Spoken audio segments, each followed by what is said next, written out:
Minimal di tiap ranting itu ya ada satu ustadz yang tafakuh fiddin, setiap ranting. Dan mubaliknya minimal itu ada 10 di tiap ranting. Minimal ya.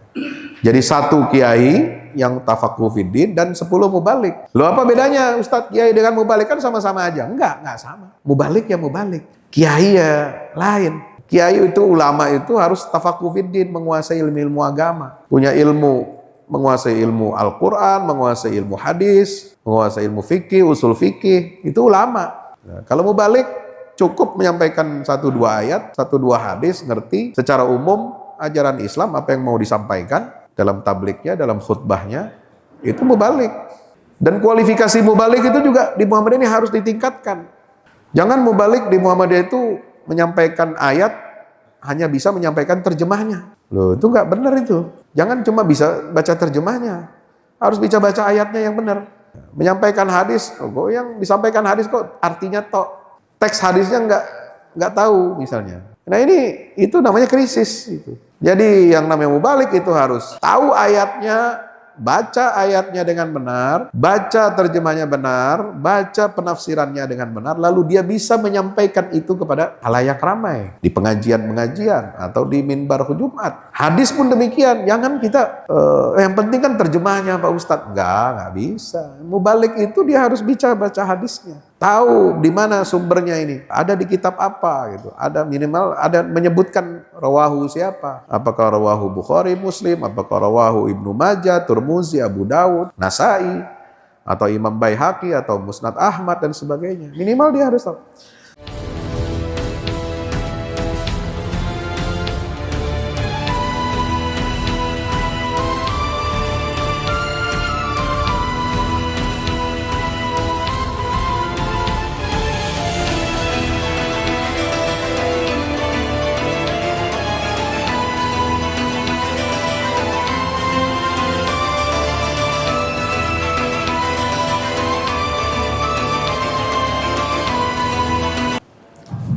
Bismillahirrahmanirrahim. Subhanaka la ilma lana illa ma 'allamtana innaka antal alimul hakim. Rabbi zidna ilma warzuqna fahma. Allahumma anfa'na bima 'allamtana wa 'allimna ma yanfa'una. Ud'u ila sabili rabbika bil hikmati wal mau'izatil hasanati wajadilhum billati hiya ahsan. Wa man ahsanu qawlan mimman da'a ila Allah wa 'amila salihan wa qala innani minal muslimin. Wa hayyikum bi tahiyatil Islam, tahiyatan min indillah. Assalamualaikum warahmatullahi wabarakatuh.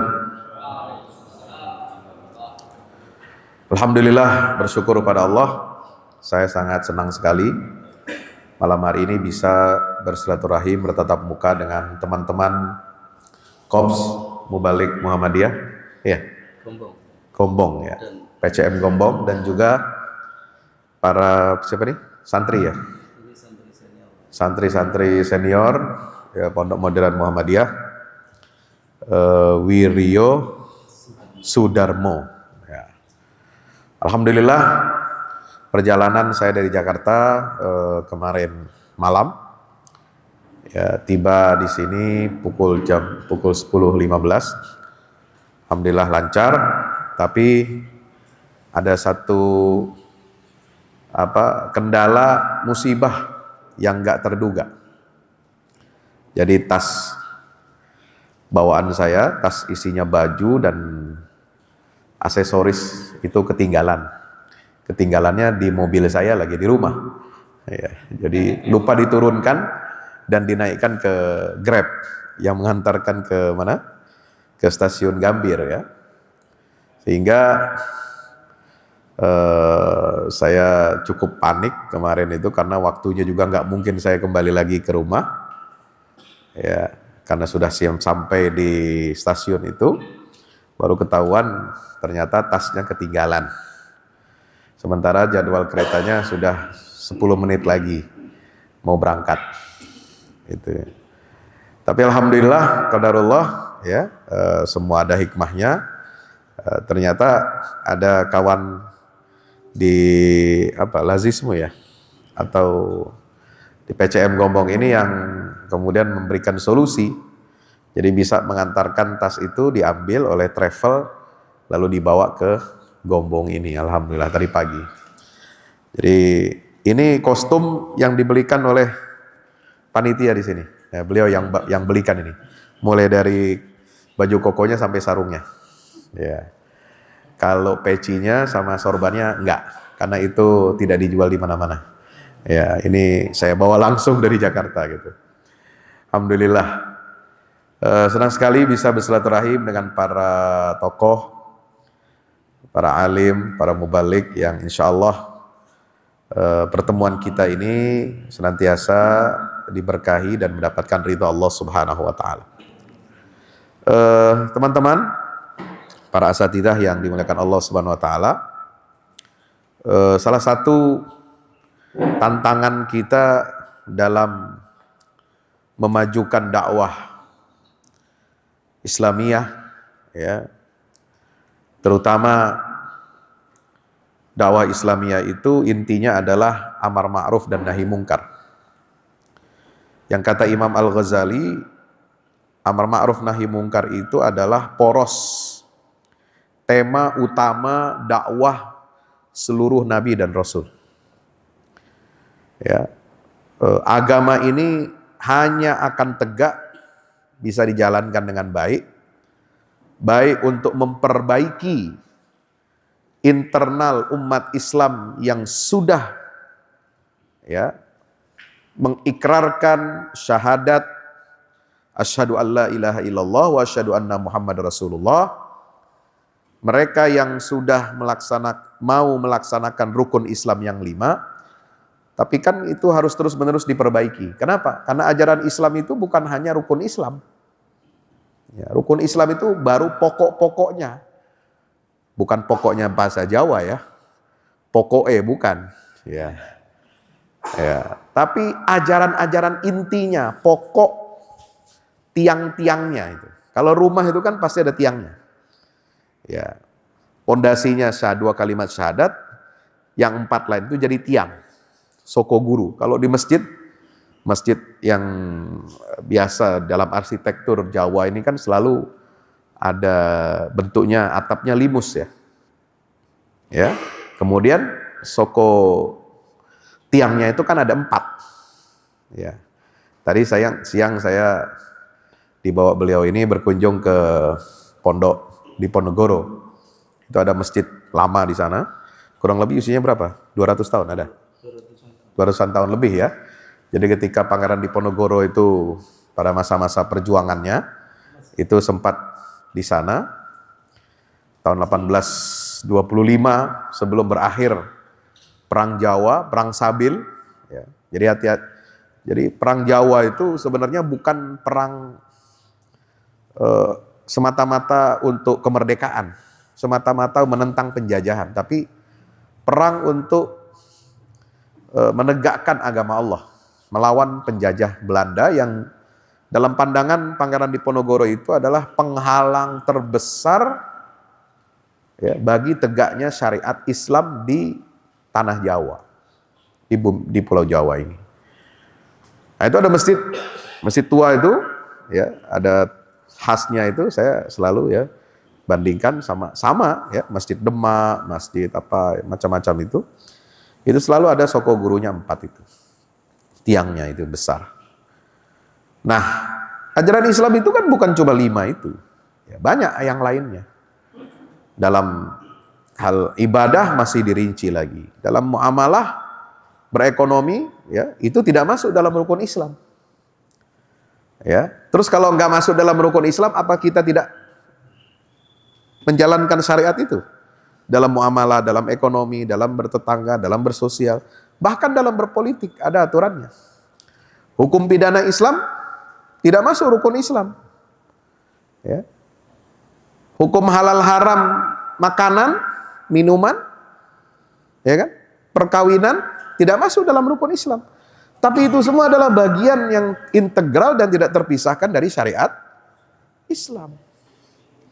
Maka untuk memperbaiki pemahaman dan pelaksanaan syariat Islam di tengah-tengah umat Islam ini, itu diperlukan sebuah mekanisme ya, yang dikenal dengan istilah amar ma'ruf nahi mungkar. Jadi amar ma'ruf nahi mungkar jangan salah. Bukan hanya soal kita mencegah Molimo ya, mencegah perjudian. Sekarang ini judi online banyak, luar biasa. Itu peredarannya di Indonesia ini ratusan triliun tiap tahun. Ya, makanya susah diberantas. Susahnya bukan karena tidak bisa diberantas, tapi tidak ada kemauan. Ya, biasanya itu praktek judi online itu ya dalam tanda petik, quote in quote, ya itu ada backingnya, ada yang pelihara, ya, dan mereka ini bisa dikutip juga uangnya untuk keperluan politik, Pak, untuk keperluan kampanye itu ada itu. Hati-hati. Jadi kalau musim kampanye seperti kemarin itu jangan senang dapat uang 100.000, 200.000, ya, dari caleg-caleg itu atau dari capres. Itu bisa jadi uang dari yang begitu-begitu, ya. Makanya hati-hati kita. Jadi amar ma'ruf nahi mungkar itu bukan cuma menolak perilaku maksiat, ya, tetapi juga bagaimana mendorong dan memahamkan umat Islam ini supaya teguh, konsisten, dan komitmen dalam menjalankan syariat Islam ini secara kafah sesuai dengan kemampuan kita. Nah, itu bagian dari amar ma'ruf. Ya. Termasuk dakwah kepada komunitas lingkungan di luar Islam.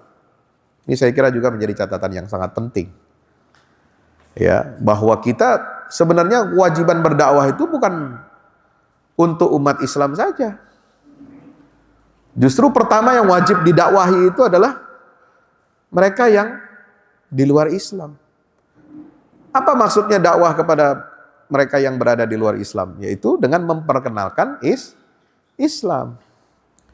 Supaya mereka kenal, supaya mereka paham, supaya mereka berpikir, ya, supaya mereka bisa membandingkan antara ajaran teologi mereka dengan teologi atau akidah yang ada dalam Islam. Jadi tugas kita pertama itu adalah salah satunya itu mendakwahkan, memperkenalkan Islam ini kepada mereka. Sebab Allah mengutus risalah, menurunkan Al-Quran, mengutus Nabi Muhammad SAW, itu adalah untuk mengabarkan, ya, ajaran Islam ini ke seluruh penjuru dunia.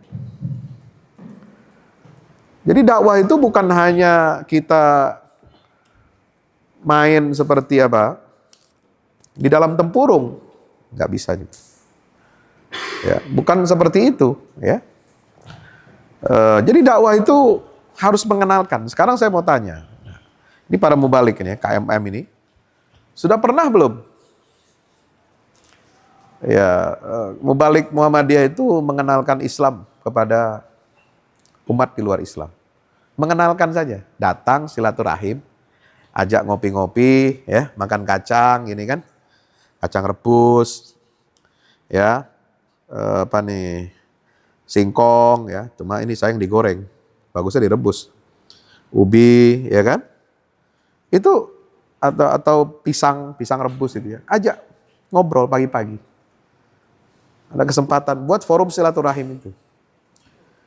Ya, bukan hanya soal dialog antar tokoh agama itu, dialog untuk toleransi, dialog untuk saling kesepahaman gitu, ya. Coba lihat ayat yang mengatakan, ya, qul ya ahlal kitab ta'alau ila kalimatin sawa bainana wa bainakum, itu kan jelas. Alla na'budal illallah wala nusyrika bihi syai'an wala yattakhidhu ba'duna ba'dan arbaban min dunillah. Jadi kata-kata titik temu kalimatun sawa, ya, kalimat yang lurus sebagai titik temu antara kami dengan Anda, itu harus ada sampai kepada titik bukan hanya kita merajut kebersamaan, toleransi, ya, antar umat beragama, lakum dinukum waliyadin, tapi juga kita harus menyampaikan dakwah. Itu ayat dakwah. Qul ya ahlal kitab ta'alau ila kalimatin sawa. Ya.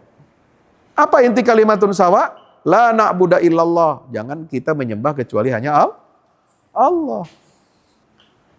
Yang kedua, wala nusyrika bihi syai'a. Jangan kita menyekutukan Allah dengan satu apapun.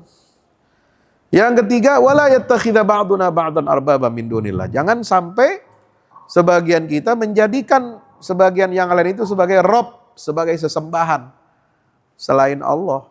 Loh, apa maksudnya rob di situ? Pembuat syariat. Karena dalam agama lain, ya, di luar Islam, itu yang membuat aturan-aturan dalam agama itu tidak murni semuanya dari Allah. Itu ada campur tangan tokoh-tokoh agama, arbab, ar-ruhban, ar-rahbaniyin, ya, atau apa lagi istilahnya itu, al-ahbar, ya, pendeta-pendeta agama Yahudi, itu mereka membuat aturan-aturan agama. Kalau dalam Islam nggak ada. Yang membuat aturan syariat itu hanya Allah. Ya. Dan Allah memberikan kewenangan kepada Rasulullah SAW untuk merinci syariat sholat, tata cara sholat yang benar itu harus mengikuti siapa? Rasulullah. Karena Rasulullah yang diberikan kewenangan untuk menjelaskan tata cara sholat yang benar. Ya, tata cara puasa yang benar, tata cara zakat yang benar, haji yang benar, khudhu anni manasikakum, sallu kama ra'aitumuni usolli. Ya, saya kira teman-teman mubalik ini sudah hafal semua ya. Ya. Nah, ilmu kita tentang tauhid itu harus diamalkan, dipraktekkan dan didakwahkan. Ya. Kita sudah mengamalkan. Kita sudah mempraktekkan ilmu tauhid ini, ilmu yang paling dasar dalam Islam. Itu dengan apa? Dengan ibadah hanya kepada Allah. Tidak menyekutukan Allah, tidak dekati praktek-praktek kemusyrikan. Ya. Ikhlas untuk beribadah kepada Allah Subhanahu wa taala, memurnikan ibadah hanya untuk Allah. Tapi kita belum mendakwahkan. Itu tauhid, itu ilmu tauhid. Ya, padahal itu ilmu paling pokok, paling dasar itu. Kita belum dakwahkan itu, Pak. Ya. Kalau kita mau harus mengamalkan dan mendakwahkan, maka kita harus apa? Perkenalkan Islam ini kepada mereka. Ya. Jadi jangan kita kalah agresif. Oh, ini kadang-kadang ormas Islam, tokoh-tokoh Islam, mubalik-mubalik itu ya kerjanya mengeluh. Mengeluh apa? Oh, di daerah kampung sana, dusun sana, ini ada kristenisasi. Ya. Ini ada buka praktek kebaktian atau mengundang masyarakat awam, ya, tipu-tipu supaya mereka dibaptis atau dan lain sebagainya itu. Ya, itu bukan murni kesalahannya mereka. Ada kesalahan yang kita juga perbuat. Kita tidak melakukan dakwah tauhid ini kepada non-muslim. Ya. Maka kalau ada tokoh-tokoh pendeta atau agama lain yang mengolok-olok ajaran Islam, nah itu gunakan kesempatan itu untuk mendakwahkan Islam. Ya, jangan cuma bisa melaporkan ke polisi. Ya, ini penistaan agama. Loh, jangan cuma itu aksinya. Justru ya, syubhat yang dilontarkan oleh misalnya kemarin ya, siapa itu? Si Gilbert itu ya, yang dia bilang orang Islam itu susah, ya, ibadahnya capek 5 kali sehari. Kita katanya orang Kristen cukup seminggu sekali. Datang, duduk, nyanyi-nyanyi. Ya, kalau orang Islam itu 5 kali harus menghadap Tuhan, harus khusyuk lah, harus bersih-bersih, harus cuci tangan, cuci mulut, cuci muka. Udah sholat Ada tahiyatnya lagi, melipat kaki. Ya, nah itu sebenarnya tantangan buat kita. Ya, itu kita harus tampilkan ajaran Islam ini yang dia olok-olok itu apa rahasia. Kenapa kita beribadah? Kenapa kita diharuskan oleh Allah bersuci? Dan dia sudah mengatakan, mengaitkan itu semua dengan apa? Oh, karena kita orang Kristen ini ya bayar zakatnya 10%. Ya. Kita nggak perlu cuci-cuci badan, cuci muka, cuci kaki, cuci tangan, karena kita semua ini sudah disucikan oleh darah Yesus, katanya dalam penyaliban. Nah, itu kesempatan untuk Anda menjelaskan akidah tauhid. Ya. Minimal tulis sanggahan untuk Pendeta Gilbert dan semua kaum Kristiani di dunia. Gitu. Anda buat konten, bikin video. Ya. Bikin video. Sekarang Pak kan punya HP semua ya. Betul. Punya HP Pak ya? Nah, cuma isinya ini berapa giga ya? Ya, ini apa namanya? Memorinya berapa giga? Nah, itu harus besar itu. Bikin video. Bikin rekaman. Saudara berikan kuliah singkat 5 menit untuk membantah Pendeta Gilbert. 5 menit cukup, Pak. Ya. Kenapa dia bisa berkata begitu? Ya. Itu karena dasarnya ada penyaliban Yesus, penyaliban Isa Al-Masih itu sudah dibantah, ya, sudah dipatahkan oleh Al-Quran. Ya, sampaikan ayatnya, ya, bahwa Nabi Isa itu wafat, ya, tidak di tiang salib, dan Al-Quran menolak klaim Nabi Isa mati di tiang salib itu. Wa ma qataluhu wa ma salabuhu walakin subbiha lahu. Ya, jadi mubalik Muhammadiyah itu jangan pasif gitu ya. Kita harus aktif, ya, reaktif, ya.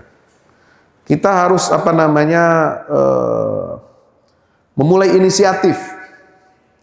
Kalau orang lain bisa berinisiatif untuk menyerang akidah Islam, menyerang praktek ibadah Muslim, maka kita sebagai mubalik itu harus punya kewajiban, punya rasa tanggung jawab untuk apa? Ya, untuk menjelaskan.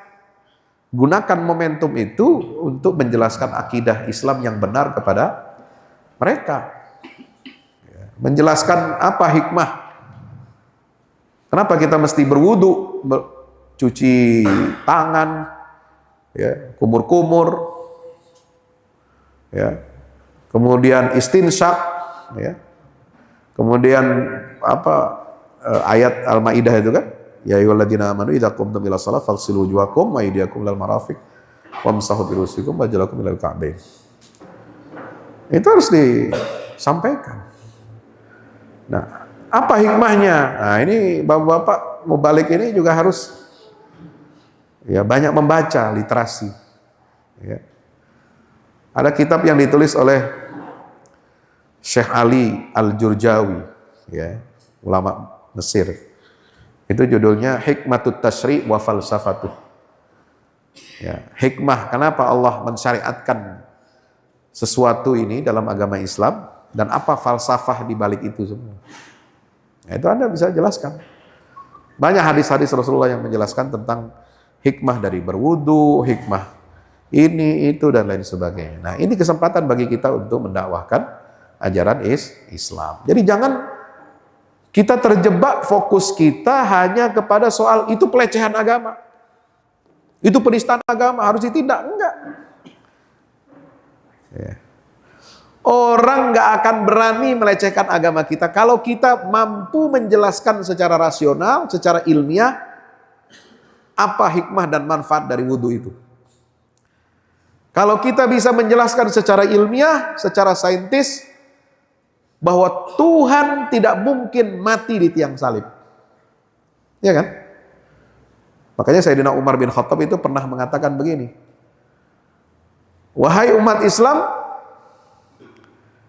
hinakanlah kaum Nasrani itu, tapi jangan kamu zalim kepada mereka, jangan kamu mengurangi hak-hak mereka, tapi hinakan mereka.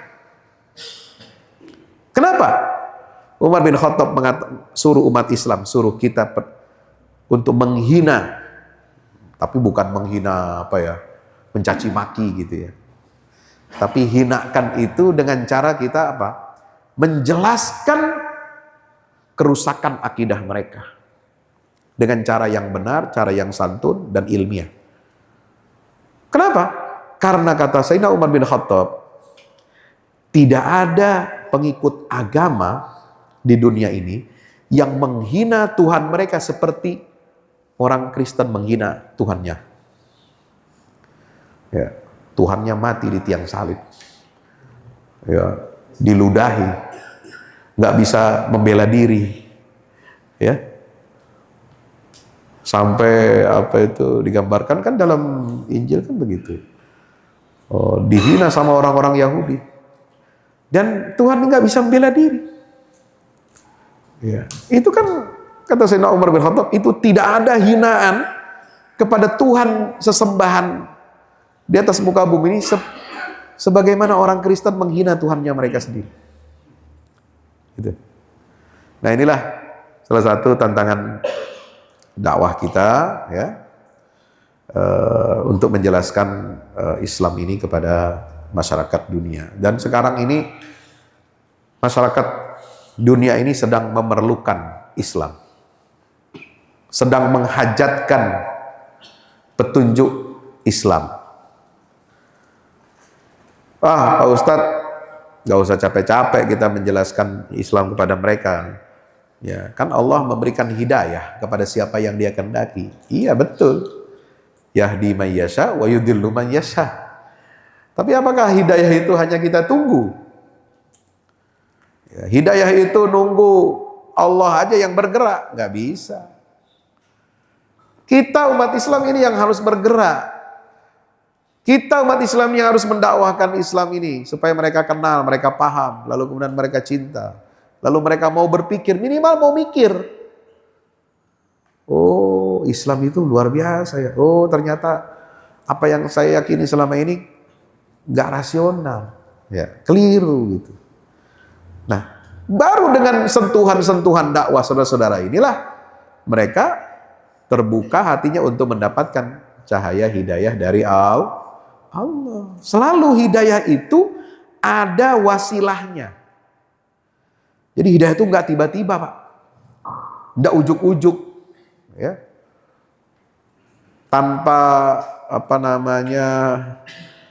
hujan, tanpa ada gerimis tiba-tiba ya turun begitu saja, enggak. Pasti dia mengalami satu peristiwa, ya. Mungkin melihat sekarang kemarin ya, umat saudara-saudara kita di Gaza itu menghadapi keganasan, kekejaman Israel, itu bisa menyebabkan banyak orang di barat masuk Islam. Ya. Hikmahnya itu salah satunya. Mereka kemudian mengetahui dan mengenal, mempelajari, oh Palestina ini apa sebenarnya, konflik apa? Kok bisa Zionis itu bisa melakukan kekejaman-kekejian yang tidak pernah dilakukan oleh rezim yang jahat ya sebelumnya. Kenapa negara kita, misalnya Amerika, Inggris, ya, kemudian negara-negara lain seperti Australia itu kok membela mati-matian Zionis? Padahal mereka beri bantuan itu dengan kita punya pajak yang kita bayar. Itu kan diprotes di seluruh dunia. Akhirnya apa? Mereka lalu kemudian melihat rakyat Gaza itu bisa sabar, bisa menghadapi semua ujian dan cobaan itu dengan berpegang teguh kepada agamanya, walaupun mereka dibombardir, walaupun mereka sendirian, tidak ada yang menolong. Itu lalu kemudian membuka mata dunia dan tidak sedikit orang di barat yang kemudian masuk Islam. Banyak aktivis HAM, hak asasi manusia. Seperti kemarin baru di Amerika Shaun King, ada lagi di mana lagi, banyak. Ya. Itu yang kemudian masuk Islam. Jadi hidayah itu pasti ada cantelan usaha manusianya, usaha kita gitu. Menyampaikan Islam ini kepada mereka gitu ya. Soal mereka mau terima atau tidak, nah itu urusan mereka. Yang penting kita sudah menyampaikan ya. Bapak Ibu dirahmati Allah Subhanahu wa taala. Maka yang berikutnya, yang terakhir ya, yang perlu kita diskusikan adalah masalah ya bagaimana menata dakwah di lingkungan Persyarikatan Muhammadiyah, baik secara kualitas maupun kuantitas. Kalau kita memperhatikan kenapa jamaah Muhammadiyah itu sedikit, anggotanya sedikit, gitu, sering kita mengeluh. Padahal amal usaha, pendidikan, sekolah-sekolah, perguruan tinggi, rumah sakit Muhammadiyah itu banyak. Ya, banyak warga dan pimpinan Muhammadiyah ini mengeluh, kenapa ya jamaah kita kok sedikit gitu, nggak sebanyak yang lain gitu, nggak sebanyak tetangga sebelah. Ya, tetangga sebelah itu banyak anggotanya, paling tidak ya jumlah yang kunut subuh dengan yang tidak kunut subuh itu lebih banyak yang kunut kan gitu. Nah, itu kok kita mengeluh, nggak usah ngeluh. Sekarang yang perlu kita lakukan adalah introspeksi, muhasabah. Ya. Jangan mengeluh, kenapa sedikit, kenapa yang jadi anggota mereka sedikit, enggak. Yang perlu kita lakukan adalah bagaimana memasifkan dakwah di lingkungan Persyarikatan Muhammadiyah ini, baik dakwah bil hal, dakwah bil lisan, dan dakwah bil maqal. Ya. Nah, ini penting supaya orang mengenal Muhammadiyah ini, mengenal ruh amar ma'ruf nahi mungkar, dan ruh amar ma'ruf nahi mungkar di Muhammadiyah ini harus ya, membimbing bangsa dan negara kita untuk menjadi ya, negara yang berkemajuan, negara seperti digambarkan dalam Al-Quran, baldatun thayyibatun wa rabbun ghafur. Dan itu semua titik ya sentralnya itu adalah ada pada tablik. Ya, tablik itu. Nah, tablik ini juga harus ditopang oleh apa? Kualitas mubaliknya. Ya, kualitas ulamanya. Jadi jangan kita mengeluhkan kuantitas jamaahnya, tapi kuantitas mubaliknya yang harus kita pertanyakan. Kenapa kok cuma sedikit mubalik Muhammadiyah? Kenapa kok ulama kiai Muhammadiyah sedikit? Ya, minimal itu ya satu cabang itu ya satu apa? Di bawahnya cabang itu apa? Ranting. Ya. Minimal di tiap ranting itu ya ada satu ustadz yang tafakuh fiddin setiap ranting. Dan mubaliknya minimal itu ada 10 di tiap ranting.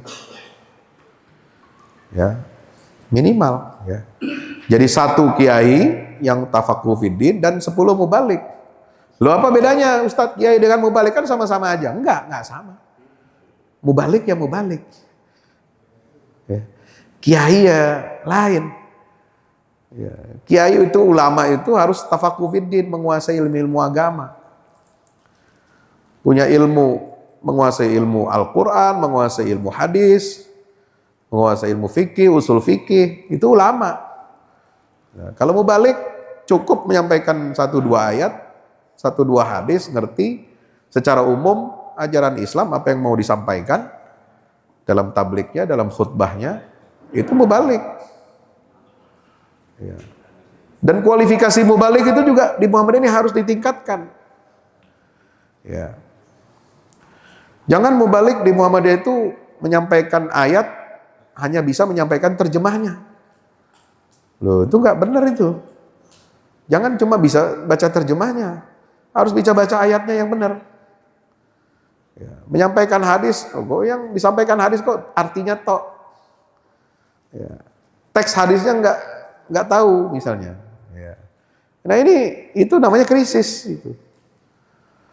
Jadi yang namanya mubalik itu harus tahu ayatnya, baca ayatnya dengan benar, baca terjemahnya benar, baca penafsirannya dengan benar, lalu dia bisa menyampaikan itu kepada halayak ramai di pengajian-pengajian atau di mimbar Jumat. Ya. Hadis pun demikian, jangan kita yang penting kan terjemahnya Pak Ustadz. Enggak bisa. Mubalik itu dia harus baca hadisnya. Ya. Tahu di mana sumbernya ini. Ada di kitab apa gitu. Ada minimal ada menyebutkan rawahu siapa. Apakah rawahu Bukhari, Muslim, apakah rawahu Ibnu Majah, Tirmidzi, Abu Dawud, Nasai, atau Imam Baihaqi atau Musnad Ahmad dan sebagainya. Minimal dia harus tahu. Nah sekarang itu kan tinggal buka ini Pak. Kalau Anda kebingungan, ini hadisnya ada di mana? Kan bisa cari. Banyak aplikasi hadis, aplikasi Quran, tulis kosakatanya yang pertama, ya kan begitu. Mau cari hadis, di mana? Cari hadis. Di misalnya ada di kalau dalam website Arab itu yang berbahasa Arab itu tinggal Anda cari di Maktabah Syamilah. Ada di bagian ilmu hadis, kitab-kitab hadis itu lalu kemudian masukkan kata kuncinya apa, keywordnya apa, ya.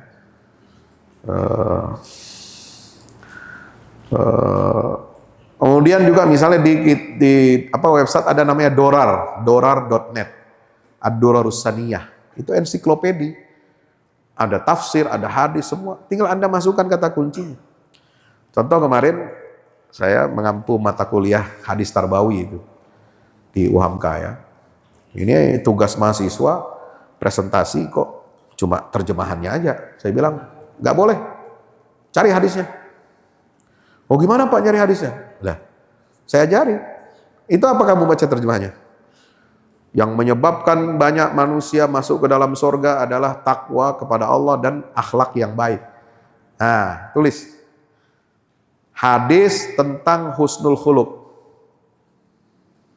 Keluar di Google. Masuk ke Durar. Anda temukan teks hadisnya lengkap dengan takhrijnya. Kan begitu. Sekarang kan mudah. Walaupun Anda di rumah tidak punya kitab-kitab sunan, ya, yang 4 itu tidak punya kitab Bukhari Muslim, tinggal buka di Google. Tapi bukan buka Google hanya Anda mengutip tidak jelas sumbernya gitu.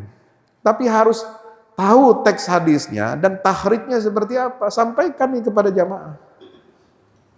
Ya. Jangan kita udah nggak tahu hadisnya, malas mencarinya. Padahal ada di genggaman kita ini. Yang penting ada pulsanya. Jangan sampai mubalik tidak punya pulsa. Iya. Iya. Oh, nanti mau nonton YouTube saya gimana? Nggak ada pulsanya. Ustadz Dasat Latif itu kenal ya, Dasat Latif itu, yang dai dari Makassar, yang lucu-lucu itu, beleng-beleng, ya. Nah itu kan kalau ketemu saya selalu dia ngomong begini. Ya saya ini banyak belajar dari Ustadz Fahmi Salim.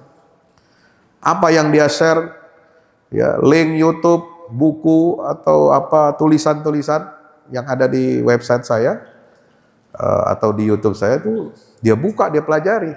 Ya, saya serap, saya sampaikan intisarinya gitu. Jadi Ustadz ini banyak amal jariahnya gitu. Ya enggak apa-apa. Ya, walaupun enggak bayar royalti sama saya bilang. Ya, royaltinya ulama itu dari Allah ya.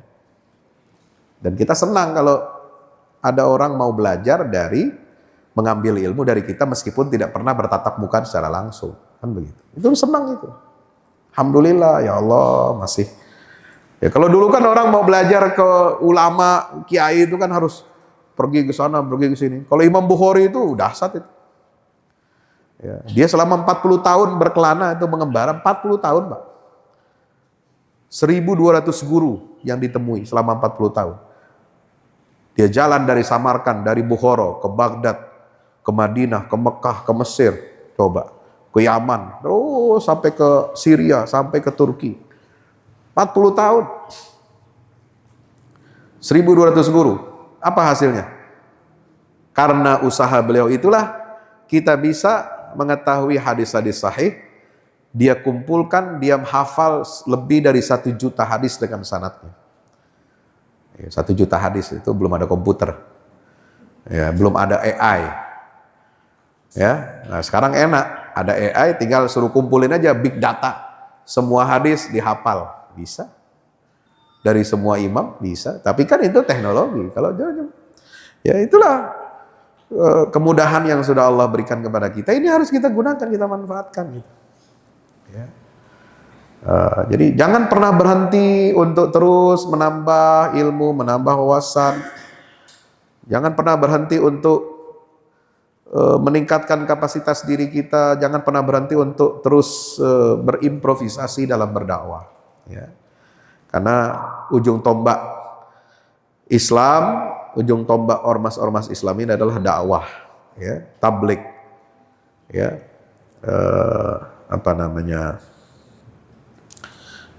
itu tugas para nabi dan rasul, menyampaikan risalah Allah ini kepada seluruh umat manusia. Jadi gunakan semua potensi yang ada pada diri saudara, bapak-bapak semuanya, para mubaligh, para asatizah, ya, minimal dengan menulis, ya, 1 hadis, setiap hari 1 hadis, tulis 1 hadisnya.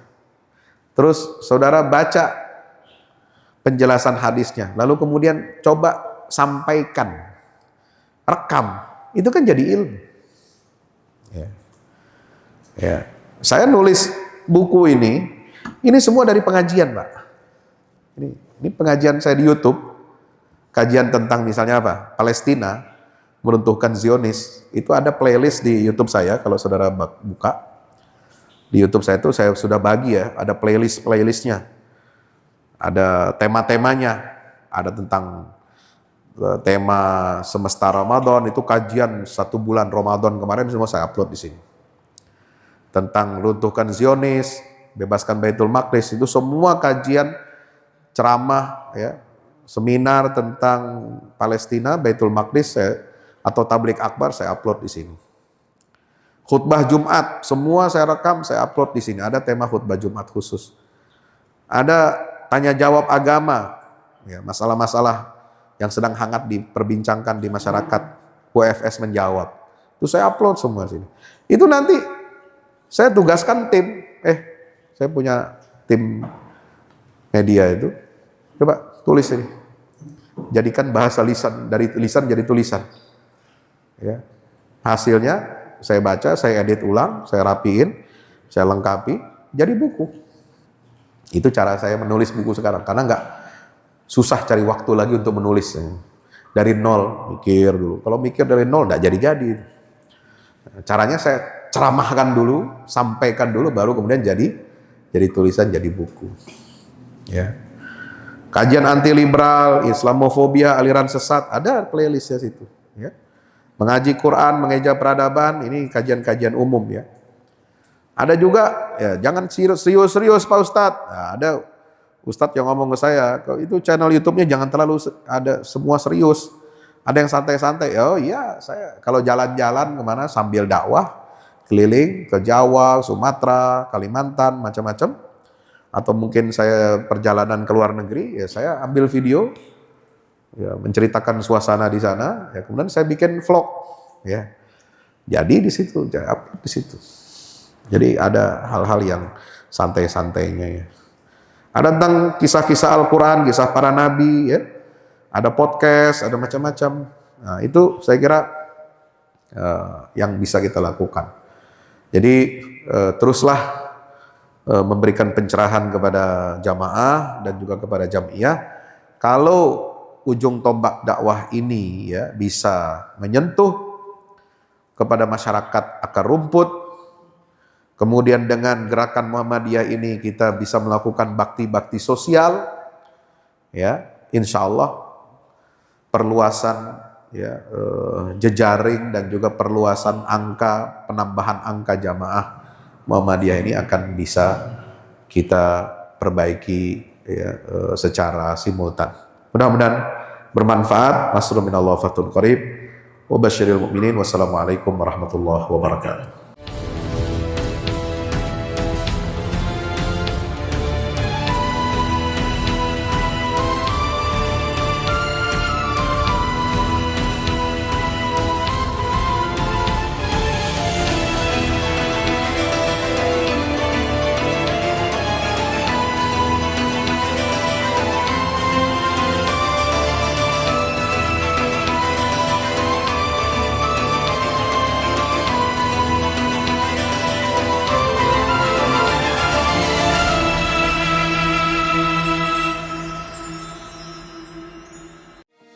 Assalamualaikum warahmatullahi wabarakatuh.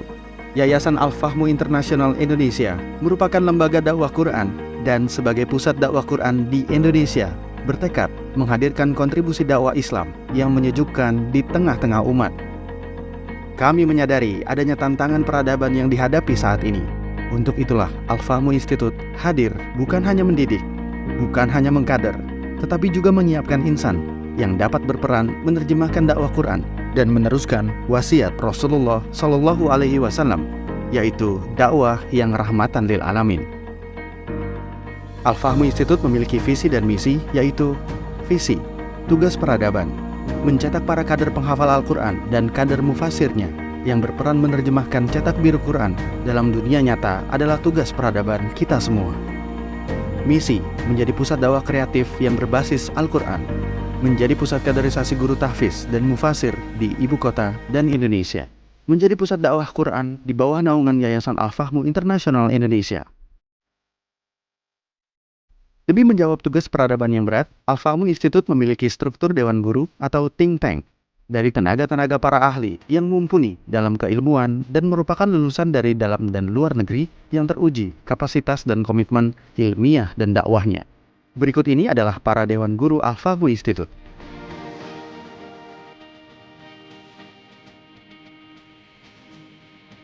Selain itu, Al-Fahmu Institute juga membuka perwakilan di beberapa daerah di Indonesia, di antaranya yaitu di Sumatera Utara, Kepulauan Riau, Jawa Timur, Kalimantan Timur, Papua Barat, dan Banten. Tak hanya di dalam negeri, Al-Fahmu Institute juga membuka perwakilan di luar negeri, yaitu di Kerajaan Yordania, Saudi Arabia, Turki, dan Palestina. Berikut ini adalah Dewan Perwakilan Daerah Al-Fahmu Institute.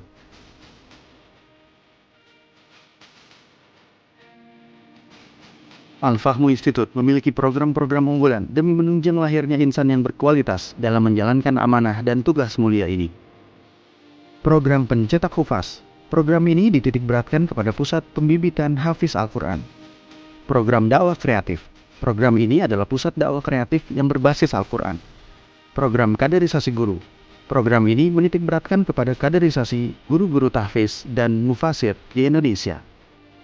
Program layanan dakwah. Program ini dihadirkan untuk memberikan pelayanan dakwah Islam untuk umat. Program perekat ukhuwah. Program ini hadir berfungsi sebagai media perekat umat Islam, ibu kota, dan Indonesia.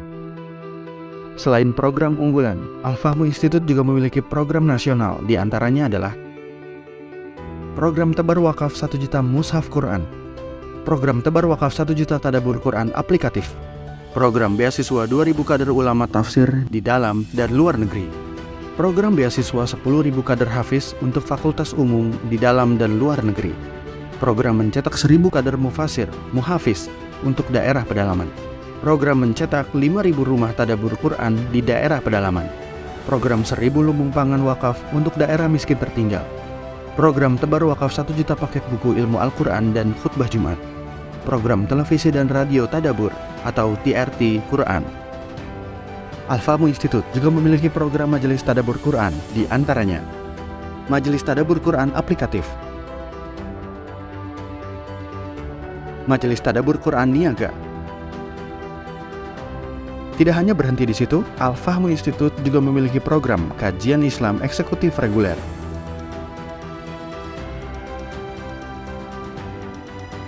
Anda juga dapat menggunakan layanan online Al-Fahmu Institute berikut ini.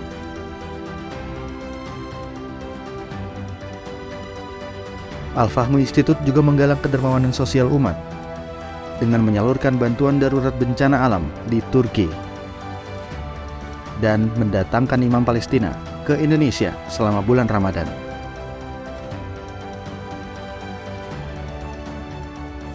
Al-Fahmu Institute berterima kasih kepada seluruh pihak yang telah mendukung jalannya program dan perjuangan dakwah ini. Peran Al-Fahmu Institute tidak berarti tanpa adanya dukungan dari umat semua. Untuk itu, Al-Fahmu Institute mengajak Anda untuk ikut serta dalam perjuangan dakwah ini dengan memberikan donasi untuk pembangunan gedung pusat dakwah Al-Fahmu Institute.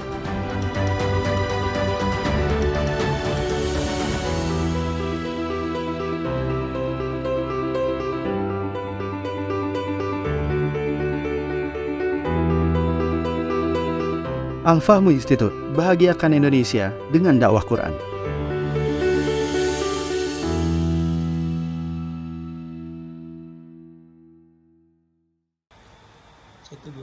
Assalamualaikum warahmatullahi wabarakatuh. Tahniah barakallahu fikum untuk guru kita semua, Kiai Haji Fahmi Salim LCMA. Masya Allah tabarakallah, launching 2 buku Al-Mukarram, buku Wahai Anakku dan Runtuhkan Zionis. Dan selamat tahniah juga untuk peresmian gedung Al-Fahmu Institute, Pusat Dakwah Al-Quran, pada 26 Sya'ban hari Kamis 1445 Hijrah bertepatan dengan 7 Maret 2024. Saya, adik kelas Ustadz Fahmi Salim di Mesir, merasa ikut bahagia, ikut senang. Sekali lagi tahniah, ajmal at-tahani, ungkapan selamat yang terindah untuk Kiai Haji Fahmi Salim LCMA. Barakallahu fikum. Wassalamualaikum warahmatullahi wabarakatuh.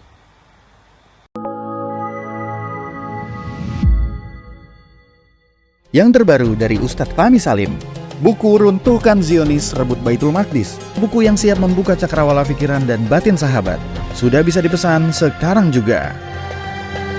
Hasil yang dicapai para mujahidin dalam pertempuran Badai Al-Aqsa 7 Oktober 2023 memiliki arti penting ataupun nilai strategis, bukan hanya dalam pembuktian bahwa kekuatan Israel bisa dikalahkan bahkan oleh pihak yang memiliki persenjataan jauh di bawahnya, melainkan juga dalam menyadarkan dunia Islam, terutama para pemimpinnya yang memilih menjadi penonton ketimbang membantu sesama saudaranya.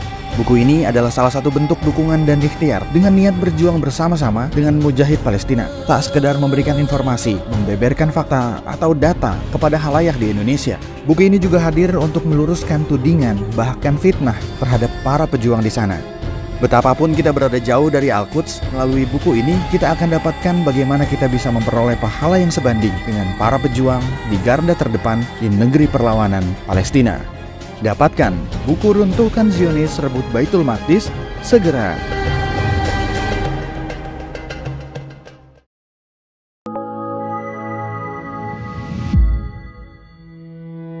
Yang terbaru dari Ustadz Fahmi Salim, 2 buku tentang parenting Qurani dan jihad membela Baitul Maqdis. Buku Wahai Anakku, Benahi Adabmu, Bersihkan Hatimu, buku yang siap membuka cakrawala pikiran dan batin sahabat. Buku Wahai Anakku, Benahi Adabmu, Bersihkan Hatimu disusun dengan mengambil inspirasi dari buah pena Imam Al-Ghazali, Ayyuhal Walad. Buku ini diformat dengan dialog orang tua pada anaknya. Meski begitu, dialog ini bisa dibaca secara umum bagi para calon orang tua untuk anak-anaknya kelak. Bentuk dialog kami dapati banyak dipakai dalam kisah-kisah di Al-Quran ketika menerangkan soal pengasuhan. Misalnya antara Nabi Ibrahim dan Nabi Ismail atau Luqman dan putranya. Hadirnya buku ini semoga menjadi penambah keilmuan kita agar tidak salah dalam membentuk generasi penerus yang menjadi pewaris amal jariah kita. Meninggalkan mereka, anak-anak kita, sebagai investasi amal soleh yang akan terus mengalir kepada kita. Dapatkan buku Wahai Anakku, Benahi Adabmu, Bersihkan Hatimu segera.